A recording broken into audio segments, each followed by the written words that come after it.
Hi, and welcome to your weekly tarot card reading. My name is Vanessa. I'm from Beyond Your Sun Sign.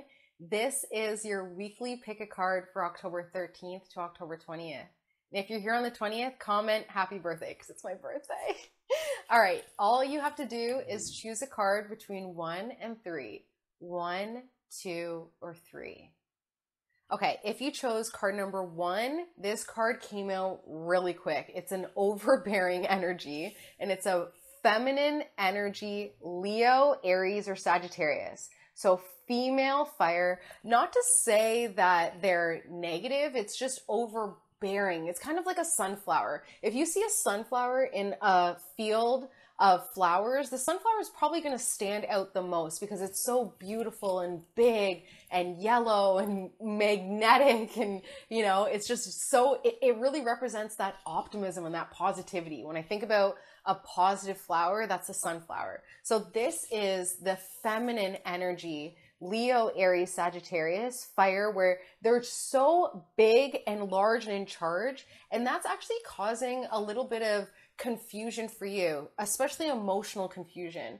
When we are surrounded by someone that is so bright and magnetic, we sometimes don't know where we're standing, right? Like, are we shadowing? Are we getting too hot? Are we like, what is it when it comes to the big, bright energy that some people need to shy away from it? Other people can sit in it for a bit, and then other people want to be in it all the time. Makes me think of people on vacation, going to the beach. You know what I mean? I see some people on the beach and they want to be there, but they're completely covered up because the sun is too much for them, for their skin, and skin represents our protection. So a lot of the times the female, especially fire energy, is like a hot beach day. In theory, we love it, but if we're too sensitive, if our sense of protection isn't strong enough, if we haven't had generations of working in the sun, that we've adapted and evolved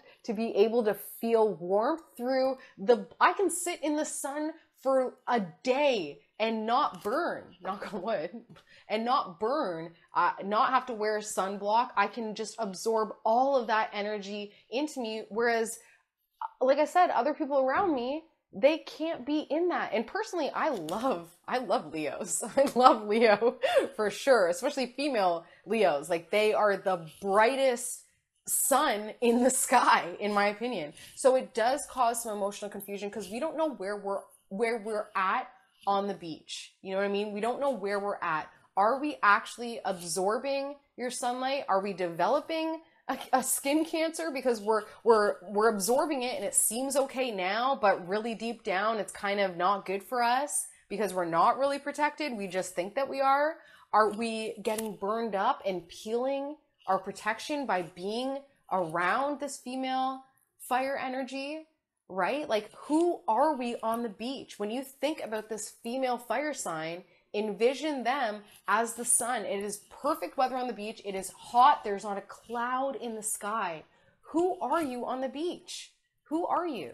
Are you laying out and enjoying it? Are you antsy and you want to get away? Are you underneath a massive umbrella? Who are you on the beach? And that'll help you understand how you're feeling about this person. Because if you feel like you've been absorbing their sunlight for years and now you're not, and you're cold and you can't wait to go back on vacation, or it's been winter and you have seasonal depression and you can't wait, right? There are some people that permanently live on the beach because they want to constantly absorb the female fire sign's energy. There are some people that don't live on the beach and they live in colder climates, nowhere near the beach. They live on the desert. They live in the desert. You know what I mean? Figure out who you are when it comes to this female fire sign, and you won't feel as confused this week, October 13th to October 20th. All right. If you chose card number 2, what you need to know for October 13th to October 20th is your thoughts are way more victorious. Way more victorious. I just saw a really cute meme, and it was a fish showing up late to work and their boss is mad, and the fish is like, you never believe what happened. And it was Moses parting the sea. So that's what this made me think of. You may be creating miracles, parting the sea, and what other people are experiencing is, oh my God, the sea was parted, now I'm going to be late to work, okay? So just keep that type of frame of mind. You're creating miracles, and people are worried that your miracle is going to make them late for work. That should tell you everything about the point of your output. What's the point? What is the point of parting the sea if there are going to be fish annoyed that they're on dry land? Okay? Really explore that this week, October 13th to October 20th. When you start to realize that your situation, your energy, your output, who you are is miraculous, and you should feel and think victoriously about yourself, remind yourself that within your miracle making, there are people that simply do not believe in miracles. And trust me, I'm in my 11th year as an 11. I've been witnessing miracles, and I've got a skeptical partner. Keeps me humble, but there's been a couple times this year where even he was gagged, but still they question, are they going to be late to work? Okay. Keep this frame of mind. Miracle worker dealing with fish. Okay. All right. If you chose card number 3, the Empress card popped out. Okay. October in numerology is an ending month in an 8 universal year. So we have small endings within the grander karmic cycle that we've been going through this year. Whoever you were running into that you haven't seen in a long time, whoever was coming into your awareness that you haven't seen in a long time, guess what? They're soulmates, and there is unfinished karma with them. So this month we have an opportunity to close that up. Part of closing up karma sometimes is giving birth to something new. Okay, we can no longer go this route, so let's give birth to, like, it's kind of like the Jesus Christ analogy. If you want to turn it into a metaphor, something has to be born in order to basically undo all the stuff and all the sins from the past. So this month, something will be born. You're giving birth to something that could feel like immaculate conception.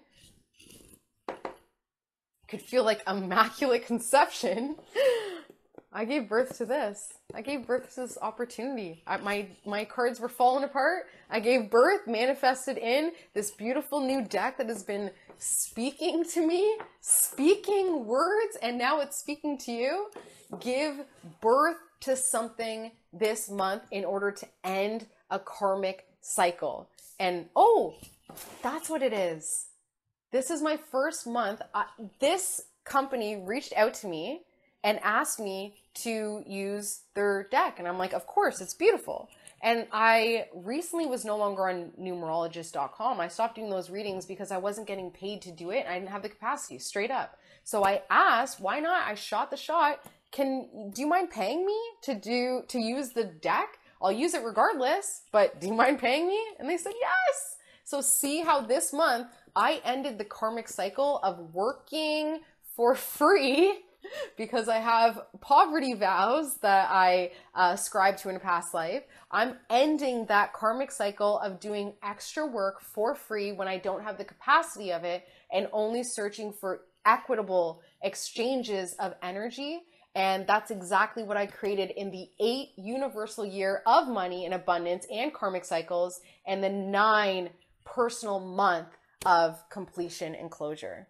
So let's see how you do it, and comment below, let me know. This week, especially October 13th to October 20th, giving birth to something in order to create a new beginning and end a karmic cycle. And what it is, 7 of Cups, it will absolutely make you feel very confused. What am I doing? That was me with this. Oh my God, can I just do my readings, or do I have to do something special? Or no, it just got to be authentic and do what you do. And if it doesn't work out, really, what's the worst that could happen?